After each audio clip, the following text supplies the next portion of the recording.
They say the best revenge is living well. But sometimes, when someone destroys everything you've built with your own hands, when they mock the calluses that built their comfortable life, when they betray 4 years of marriage for a corner office affair, sometimes living well isn't enough. Sometimes you have to watch them burn.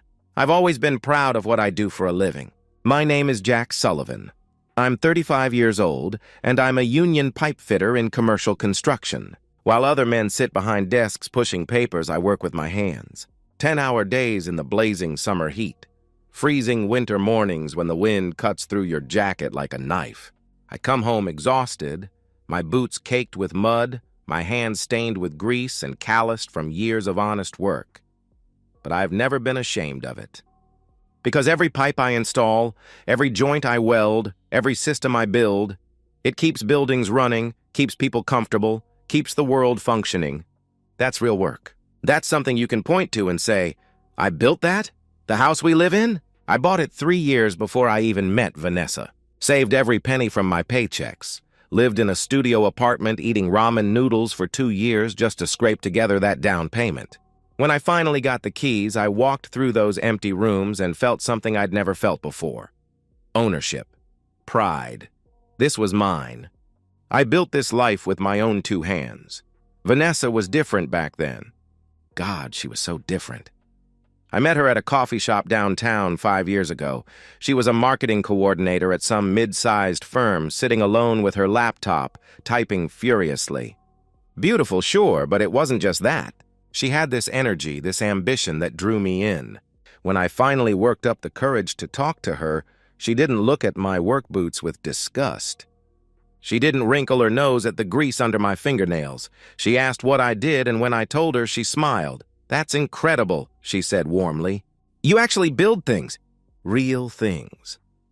She reached across the table and touched my hands. These rough, scarred hands that other women had recoiled from. These hands create something permanent every day, she continued. That's beautiful. I fell in love with her right there. We got married 4 years ago. Small wedding. Her parents didn't bother hiding their disappointment. Her father, Richard, a retired accountant, kept making passive-aggressive comments about blue-collar work and how Vanessa could do better. Her mother, Paula, just smiled tightly and asked pointed questions about my career plans and whether I'd ever consider advancing to management. But Vanessa defended me. She shut them down every time. Jack is the most hard-working man I've ever met, she'd tell them firmly. He owns his own house. He's stable, dependable, and he treats me like a queen. What more could I want? Those first 2 years of marriage were the best of my life. She'd pack my lunch every morning, kiss me goodbye at 5:30 a.m. when I left for work, tell me she was proud of me. When her co-workers asked about her husband, she'd beam and say proudly, he's in construction.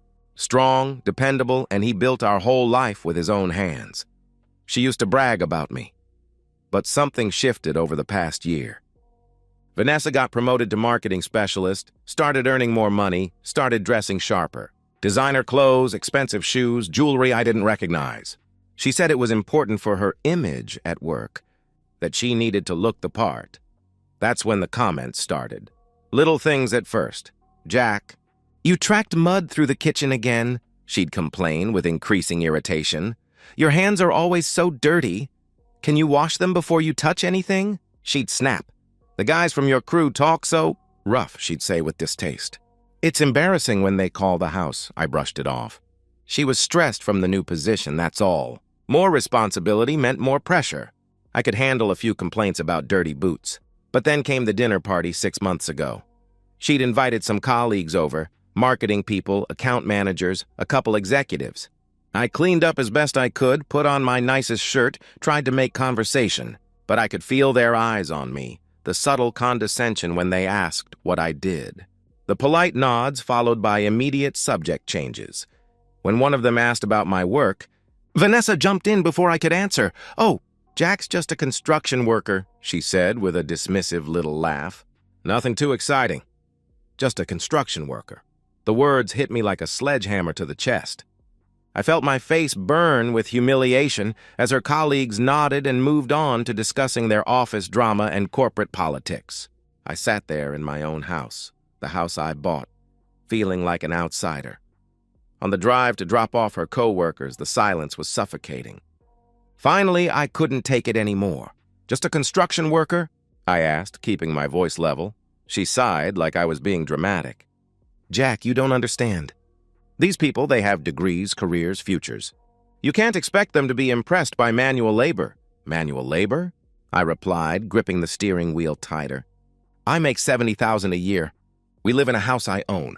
What exactly is the problem?" She stared out the window, her reflection ghost-like in the glass. "The problem is you'll never be more than what you are." Those words hung in the air like poison gas, seeping into every corner of the car, into my lungs, into my blood. You'll never be more than what you are. I realized in that moment that something fundamental had changed. Vanessa didn't respect me anymore. Worse than that, she resented me. I wasn't the hard-working man who'd built a life anymore. I was an embarrassment, a limitation, a ceiling on her ambitions. When we got home that night, I lay in bed staring at the ceiling while she slept beside me. The woman who used to kiss my calloused hands now couldn't stand the sight of them. The woman who used to brag about my work now introduced me like an apology. That's when I started noticing other things, little changes I'd been too trusting to see before.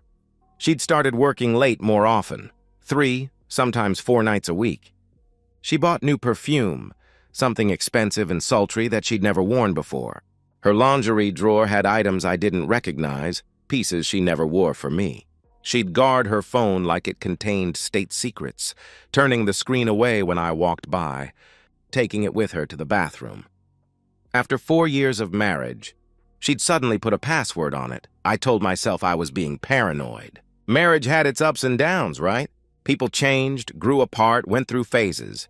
Maybe this was just a rough patch. But paranoia doesn't explain why your wife suddenly password protects her phone after 4 years of leaving it unlocked on the counter. Paranoia doesn't explain new lingerie that you never see. Paranoia doesn't explain why she flinches when you touch her, like your hands are contaminated.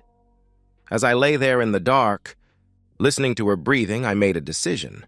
I needed to know the truth, because if she was just going through a phase, we could work through it. But if she was doing what I suspected she was doing, then everything was about to change, and not in her favor. The next month was like living in a psychological thriller where I was both the detective and the victim. Every day brought new evidence that the woman I'd married was becoming someone I didn't recognize, or maybe revealing who she'd always been underneath. The late nights at the office became routine. "Big project," she'd say, barely looking up from her phone. "Presentation for the board." You know how it is. Except I didn't know how it was, because her company had never required this level of overtime before. Marketing specialists don't typically work until 9 p.m. 3 times a week. Her wardrobe underwent a complete transformation. Skirts that hugged her curves in ways that made me uncomfortable, not because she looked bad, but because she'd never dressed that provocatively for me. Blouses cut lower than anything she'd worn during our entire marriage. Makeup that took her an hour to apply each morning. "It's professional," she'd insist when I commented. Image matters in my industry. Professional? Right. Because marketing specialists need to look like they're heading to a nightclub to sell advertising campaigns. The worst part was how she talked to me. The small cruelties multiplied daily, each one designed to chip away at my confidence, my sense of worth. One evening, 3 weeks later, we were having dinner when she looked across the table with that expression I'd grown to hate, like she was studying an insect. "You know what's funny?" she asked, cutting her chicken with surgical precision. I looked up from my plate. "What's that?" "My co-workers' husbands are all professionals," she continued. "Lawyers, engineers, managers, executives, real careers." I set down my fork. And you know what you are?" she replied with a cold smile. "A laborer." The word hung between us like a slap. Not a skilled tradesman, not a union pipe fitter, not a man who built critical infrastructure. A laborer. "I'm the reason you have this roof over your head," I said, my voice steady despite the rage building in my chest. She laughed, actually laughed. "Technically, you have a roof. I just live here." That night, I couldn't sleep. I lay there replaying every red flag, every moment I'd ignored my instincts, every sign I'd rationalized away. The late nights, the guarded phone, the new clothes. the way she recoiled from my touch like I was diseased. The next morning, I called Tommy from my crew. Tommy Rizzo had been through a brutal divorce 3 years earlier. His wife had cheated with his brother, his own brother, and taken him for everything she could. He'd learned the hard way that when you suspect something, you're usually right. "You remember your divorce?" I asked him during our lunch break. Tommy stopped chewing his sandwich and looked at me hard. "Every miserable second. Why?" I hesitated, then decided to trust him. "You hired a private investigator, right?" Tommy's expression darkened. "Best money I ever spent. Caught the witch red-handed with my piece of brother in a motel room. Without that evidence, she would have taken the house, the kids, everything." He wiped his hands on a napkin. "You think Vanessa's cheating?" The word felt like swallowing glass. "I think so." Tommy pulled out his phone, scrolled through his contacts. Raymond Cross, ex-cop, professional, discreet. "He'll get you what you need." He sent me the contact. "But Jack, be prepared. When your gut tells you something's wrong, it usually is." 2 days later, I sat across from Raymond Cross in a diner on the other side of town. Mid-50s, gray hair, eyes that had seen too much. The kind of man who dealt in facts, not emotions. "So you think your wife is having an affair," he said, stirring sugar into his coffee. "I know she is," I replied. "I just need proof." Raymond slid a contract across the table. "I'll tail her for 2 weeks. You'll get photos, timestamps, video if possible, everything documented. My rate is $200 a day plus expenses." He leaned back. "But I have to ask, are you sure you want to know?" "Because once you see certain things, you can't unsee them." I signed the contract without hesitation. "I need to know." The waiting was agony. For 5 days, I went to work, came home, made conversation with my wife, and pretended everything was normal while my phone buzzed with updates from Raymond. Day 1. Subject left office at 5:30 p.m., went directly home. No unusual activity. Day 2. Subject met with male colleague at upscale restaurant. Lunch lasted 2.5 hours. Physical contact observed, hand-touching, prolonged eye contact, photographing. Day 3, same male colleague. Coffee shop. Subject laughed frequently, leaned in close. Getting clearer photos. Day 5. Jackpot. Subject and male entered Regency Hotel together, 2:15 p.m. Got them kissing in elevator. They're in room 804. I was sitting in my truck at a construction site when that message came through. I stared at my phone screen, reading it over and over, waiting for the words to change. But they didn't. My wife was in a hotel room with another man. My hands shook as I typed back, "Get everything. Every photo, every detail." 3 hours later, subject leaving hotel with same male, holding hands. Multiple photos attached. Subject appears disheveled.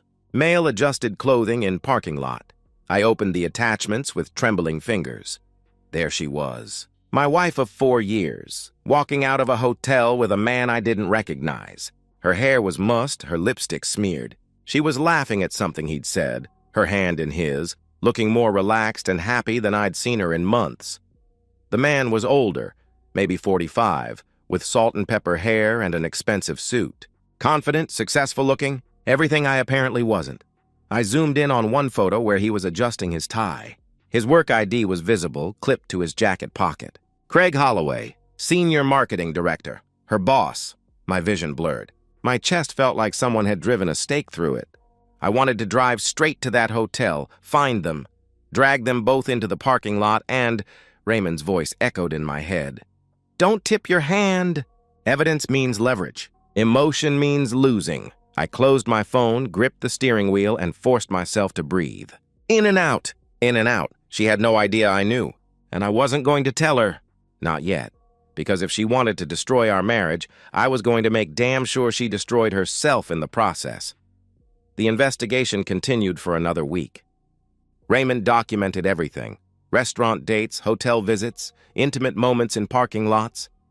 My wife and her boss had been carrying on for at least 2 months, probably longer. The photos told the whole story. They weren't just having intimacy, they were having a relationship. Laughing together, holding hands, sharing intimate conversations. She looked at him the way she used to look at me, back when she respected the man I was instead of resenting me for what I wasn't. By the end of 2 weeks, I had a complete dossier of my wife's affair. Dozens of photos, video footage, timestamps, hotel receipts. Raymond had even managed to get audio of them in a restaurant, discussing how Jack would never understand and how she deserved better than a construction worker. That last recording was the final nail in the coffin, not because it proved she was cheating, I already knew that, but because it proved she had no remorse, no guilt, no intention of stopping. She thought she was smarter than me, thought I was too stupid, too trusting, too busy with my manual labor to notice what was happening right under my nose. She was about to learn exactly how wrong she was. I spent the following week quietly consulting a divorce attorney, documenting our assets and preparing my strategy. I didn't confront her. I didn't change my behavior. I played the role of the oblivious husband while building an airtight case. The plan was simple. Let her think she was in control. Let her believe she could manipulate me into a civil divorce where she got half of everything I'd worked for. Let her dig her own grave deeper and deeper, because when the time came for consequences, I wanted her fall to be catastrophic. 2 weeks after receiving Raymond's final report, I was sitting on my couch watching Monday Night Football when I heard Vanessa's key in the door. The clock read 6 p.m., early for her lately, which immediately put me on alert. But she wasn't alone. The front door opened, and Vanessa walked in, followed by a man I recognized from the surveillance photos. Tall, mid-40s, expensive charcoal suit, silver cufflinks. Craig Holloway. The confidence radiating from him was almost nauseating. The kind of arrogance that comes from never facing real consequences for your actions. My heart pounded, but I kept my expression neutral. I muted the TV and looked up as if this was a perfectly normal evening. "Jack," Vanessa said, her voice artificially bright and rehearsed. "This is Craig, my boss. We need to talk." I gestured toward the chairs across from the couch. "Sure, sit down. Either of you want a beer?" Craig chuckled, clearly surprised by my calm reaction. "You know what? Sure. Why not?" I walked to the kitchen, opened 3 bottles of beer, and returned to the living room. My hands were steady despite the adrenaline coursing through my veins. I handed them each a bottle and sat back down. "So," I said, taking a sip, "what's on your mind?" Vanessa launched into what was obviously a prepared speech. She'd done a lot of thinking about our marriage. She'd grown as a person and realized we wanted different things. She'd found someone who makes her happy and thought it would be best if we got divorced. "But," she continued, her tone becoming almost patronizing, "there's no reason this has to be ugly. We're adults. We can handle this civilly." Craig leaned back in my chair, legs spread wide, completely comfortable in my living room. "Exactly. No hard feelings, man. These things happen." He gestured vaguely with his beer bottle. "Sometimes people just grow apart. Vanessa deserves someone who can match her ambition, you know? Someone who can give her the life she wants." I took another sip of beer. "Go on. I mean, no offense," Craig continued, warming to his subject, "but construction work isn't exactly a career with upward mobility. Vanessa needs a partner, not a—" He paused, choosing his words carefully. "Not someone whose potential is already maxed out." Vanessa squeezed Craig's hand, beaming at him like he'd just delivered the Gettysburg Address. "Exactly. You understand completely." I set my beer down on the coffee table and stood up. "Before we agree to anything, I want you both to see something." I walked to the kitchen and returned with a thick manila envelope I'd prepared that morning. I dropped it on the coffee table, and photos spilled out across the surface like playing cards. Vanessa and Craig kissing in the hotel elevator. Vanessa and Craig holding hands outside the Regency Hotel.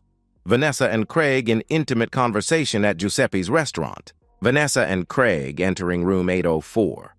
Vanessa and Craig leaving the hotel, her hair disheveled, his shirt wrinkled. The blood drained from Vanessa's face. Craig's confident smirk vanished completely. "I hired a private investigator 3 weeks ago," I said, my voice ice-cold and matter-of-fact. "Professional surveillance, professional documentation. I've got photos, videos, timestamps, hotel receipts, restaurant bills, everything." Vanessa started to stammer. "Jack, wait, this isn't what it—" I cut her off. "I also have audio recordings of your conversations, including the one where you called me just a dumb construction worker and said I'd never amount to anything.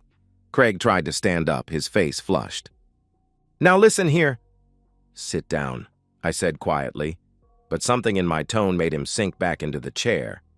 I pulled out my phone and showed them both an email draft. "This morning I sent copies of everything to your company's Human Resources Department, Craig. Relationships between supervisors and subordinates violate your company's code of conduct. The investigation starts tomorrow." Vanessa's eyes went wide with panic. "Jack, you can't—" "I already did," I replied, scrolling to another email. "I also sent copies to your wife, Craig, Mrs. Patricia Holloway, 1247 Elm Street. Married 22 years, 2 kids in college. She was very interested to see how her husband spends his lunch breaks." Craig's face turned gray. "You son of a—" I held up my hand. "I'm not finished." I pulled out another set of documents. "Divorce papers. Already filed. With this evidence, adultery is proven. In this state, that means you get nothing, Vanessa. No house, no savings, no alimony, nothing." Vanessa started crying, mascara running down her cheeks. "Jack, please. I made a mistake." "I'm sorry." "I'll end it right now, I swear." I looked at Craig, who was staring at the photos with the expression of a man watching his life implode in real time. "You said I'd never amount to anything," I told him. "You said Vanessa deserved someone on her level." I smiled, but there was no warmth in it. "Well, congratulations. You're about to find out exactly what your level is." I pulled out my phone and sent a text message. 30 seconds later, the front door opened. Tommy, Paulie, Ricky, and Marco walked into my living room. 4 men who'd spent their lives working with their hands, building things, solving problems. 4 men with calloused knuckles and no patience for disrespect. Vanessa's breathing became rapid and shallow. Craig tried to stand again, but Tommy stepped forward and put a hand on his shoulder.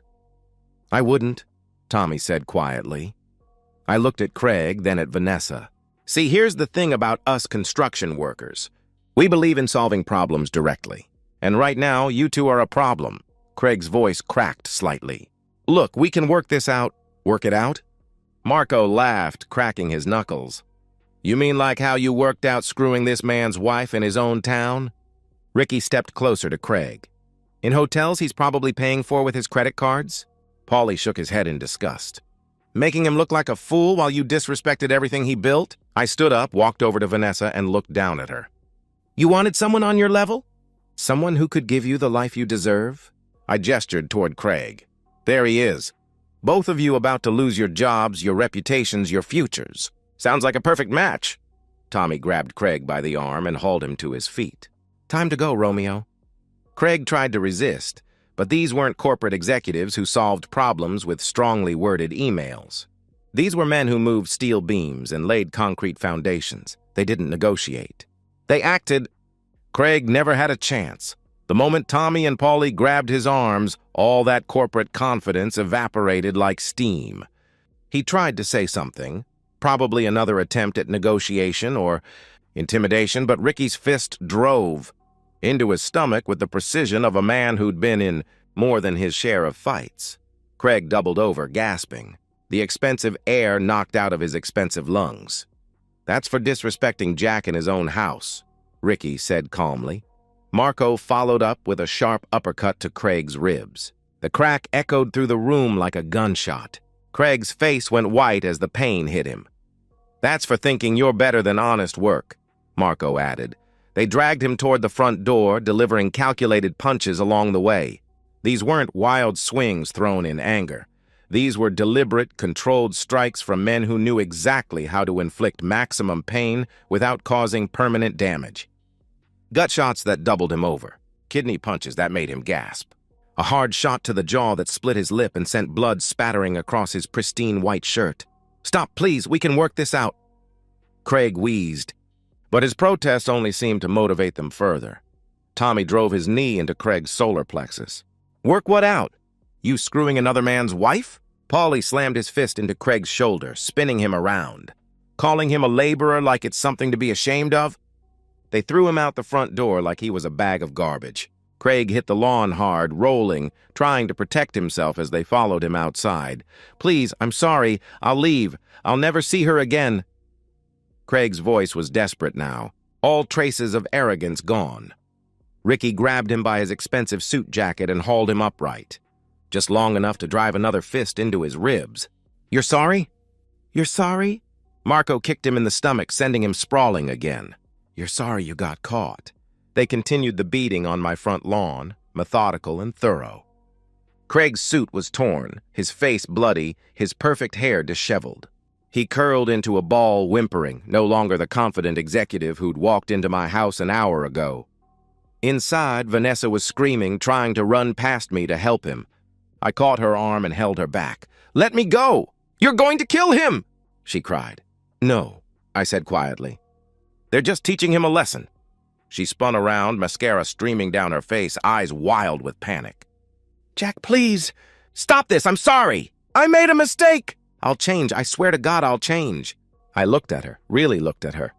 This woman who'd shared my bed for 4 years, who'd promised to love and honor me, who'd thrown it all away for a promotion and a man who saw her as nothing more than an office conquest. "You had your chance to change," I replied. "You chose this." Through the window, I watched my crew finish their work. Craig was a broken mess on the grass, barely conscious, his expensive clothes ruined, his face swollen and bloody. They stood over him for a moment, making sure the lesson had been learned, then walked back toward the house. Tommy paused at the front door and looked back at Craig. "If we see you near this house again, near Jack's wife again, near Jack at all, we'll finish what we started. Understand?" Craig managed a weak nod. The crew came back inside, breathing hard but satisfied. Ricky was flexing his knuckles. Paulie was wiping blood off his hands with a napkin. Marco cracked his neck and grinned. "Problem solved," Tommy announced. I turned back to Vanessa, who was sobbing uncontrollably. "Your turn." "Jack, no, please, I live here too. This is my home," she pleaded. "No," I said, my voice flat and final. "It's my home. My name on the deed, my down payment, my mortgage payments. You're just someone who lived here for a while." Marco opened the front door. I grabbed Vanessa's arm and guided her toward it. "I have nowhere to go," she cried. "You should have thought of that before you decided I wasn't good enough for you," I answered. I pushed her out onto the porch. She stumbled, catching herself on the railing, her heels clicking on the wooden steps. "Jack, please. I love you. I made a mistake, but I love you," she sobbed. I looked down at her, this woman who'd humiliated me, betrayed me, tried to steal everything I'd built. "No, you don't. You love what I provided. There's a difference." I slammed the door. Through the window, I watched Vanessa help Craig to his feet. Both of them were broken, physically, emotionally, financially. Craig's face was a mess of bruises and blood, his suit torn beyond repair. Vanessa's perfect makeup was ruined, her corporate image shattered. They limped toward Craig's BMW, two people who'd thought they were untouchable, now reduced to nursing their wounds in a hotel parking lot. I turned back to my crew. They were standing in my living room, drinking the beers Craig and Vanessa had abandoned, calm and satisfied. "Thanks, boys," I said. Tommy clapped me on the shoulder. "That's what family does, Jack. We look out for each other." Paulie raised his bottle. "You did the right thing. Don't let anyone tell you different." Ricky nodded toward the door. "They won't be bothering you again," Marco grinned. "And if they do, they know where to find us." We sat on my couch, drinking in comfortable silence. The TV was still on, the game still playing, but I wasn't watching anymore. I was looking around my house, seeing it clearly for the first time in months. Clean, quiet, free. "What now?" Marco asked. I leaned back, took a long drink of beer, and smiled. "Now I move on. Divorce gets finalized. I keep everything I worked for, and I never look back." Tommy raised his bottle. "To brothers who have your back." We all clinked bottles, and I felt something I hadn't felt in months. Peace. Because this wasn't just about revenge. This was about justice. This was about standing up for yourself when someone tries to tear you down. This was about showing people that actions have consequences, even when they think they're untouchable. Vanessa and Craig had gambled that I was too weak, too stupid, too trusting to fight back. They'd lost that bet completely. I thought I'd feel guilty afterward. I thought I'd question whether I'd gone too far, been too harsh, let my anger control me. But I didn't feel guilty at all. Because sometimes, justice isn't about being the bigger person. Sometimes it's about making sure the people who betrayed you understand exactly what they've lost. And Vanessa was about to understand that lesson better than she ever imagined. 3 months later, I'm sitting on my back porch with a beer in my hand, watching the sunset paint the sky orange and purple. The house is quiet, peaceful in a way it hasn't been for over a year. No tension, no walking on eggshells, no wondering what cruel comment will come next. The divorce was finalized last week. Raymond's evidence was overwhelming. Adultery proven beyond any doubt. Vanessa's claims to marital assets obliterated. I kept the house, the savings account, my truck, my tools, everything I'd worked for. Vanessa walked away with her personal belongings and a court order prohibiting her from contacting me. She tried, of course. Called, texted, showed up at my job site twice before the restraining order. Always the same desperate script. She was sorry, she'd made a mistake, she wanted to work things out. But you can't unring that bell. You can't take back years of disrespect and betrayal with a few tears and empty promises. The investigation at her company moved swiftly. Corporate America doesn't tolerate scandals, especially when they involve supervisor-subordinate relationships and documented evidence of misconduct. Both Vanessa and Craig were terminated within 2 weeks of the HR report. Craig's fall was particularly spectacular. 20 years with the company, a reputation as a rising executive gone overnight. Word spread fast in their industry. Other firms wouldn't touch him. His wife, Patricia, filed for divorce immediately, taking their house, their savings, custody of their kids.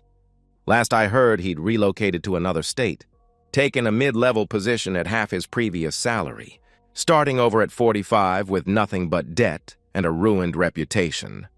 But it's Vanessa's downfall that gives me the deepest satisfaction. She moved back in with her parents, Richard and Paula Hart, in their suburban tract house. The same parents who'd looked down on me for being a mere construction worker. The irony wasn't lost on any of us. Her father, the retired accountant who'd spent 4 years making passive-aggressive comments about my career, had no sympathy for his daughter's situation. "You cheated on a good man," he told her coldly during one of their arguments that the neighbors reported. "A man who owned his own home, who treated you well, who was faithful and hard-working. And you threw it away for what? A promotion? An ego boost?" Her mother was even harsher. "You have 1 month to find somewhere else to live. We're not enabling your poor choices." Vanessa tried to find work in marketing, but the industry is smaller than people think. Word travels fast about affairs, HR violations, and terminations for cause. Nobody wanted to hire someone with that kind of baggage. She ended up taking a job at a department store. Minimum wage, folding clothes, dealing with difficult customers. The woman who'd looked down on my manual labor was now working retail, struggling to make rent on a studio apartment across town. Her social media disappeared completely. Her old co-workers avoided her. The life she'd built, the reputation she'd cultivated, the future she'd planned. All of it crumbled because she couldn't resist the temptation to betray everything she'd promised to honor. She tried reaching out to me once, about 2 months after the divorce was final. A text message that read, "I know I don't deserve forgiveness, but I'm sorry. I was wrong about everything. Can we talk?" I read it, deleted it, and blocked her number. No response. No closure for her. She didn't deserve my forgiveness or my time. She tried reaching out to Craig too, from what I heard through mutual acquaintances. He never responded either. He was too busy trying to salvage his own shattered life to worry about the woman who'd helped destroy it. The last I heard, she was living alone in that studio apartment, working retail, no prospects for anything better. The woman who'd thought she deserved more than a construction worker had ended up with far less than she'd ever had with me. Meanwhile, my life has never been better. I got promoted to foreman last month, leading my own crew now, making more money, with a clear path to superintendent if I want it. The union threw me a party, complete with a cake that read, "Congratulations, Jack," in union blue frosting. I've been dating casually, nothing serious yet, but I'm open to it. Women who appreciate a man with calloused hands and honest work. Women who understand that character matters more than a college degree, that integrity trumps income level. Last Saturday, Tommy and the crew came over for dinner. We grilled steaks on the back patio, drank beer, told stories, laughed until our sides hurt. Real friendship. The kind built on loyalty and respect rather than social climbing and office politics. You ever regret it? Tommy asked me as we watched the sun set. I thought about it for a moment, really considered the question. Did I regret the investigation? The confrontation? The way we handled Craig? The complete destruction of my ex-wife's life? No, I answered finally. Not for a second. Good, Tommy replied, clinking his bottle against mine. Because you did what any real man would do. She disrespected you, betrayed you, tried to take everything you'd built. You stood your ground, Paulie raised his bottle. To Jack, a man who doesn't take from anyone. We all drank to that, and I felt something I hadn't experienced in years. Complete contentment. Not happiness exactly, but something deeper.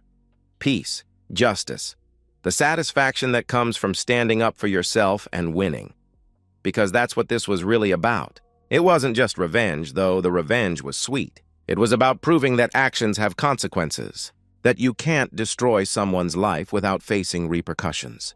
That respect isn't negotiable, and betrayal isn't forgiven just because someone says they're sorry. Vanessa thought she could humiliate me, discard me, replace me with someone better. She thought my blue-collar background made me weak, stupid, powerless. She learned the hard way that you don't disrespect a man who built everything with his own hands. Because when you tear him down, he'll make sure you have nothing left to stand on. I lean back in my chair, look at my house, and smile. The mortgage is in my name. The deed has my signature. Every improvement, every repair, every dollar of equity belongs to me. I built this life with honest work and determination. And when someone tried to take it from me, I fought back with everything I had. Some people might say I went too far, that I should have been the bigger person, taken the high road, shown mercy. But those people have never had their life's work dismissed as worthless. They've never been called just a laborer by the person who promised to love them. They've never watched someone they trusted destroy their marriage for a promotion and a cheap thrill. Real strength isn't about avoiding conflict. It's about standing up when someone tries to break you and making damn sure they never try again. Vanessa wanted a man on her level. She got exactly what she deserved.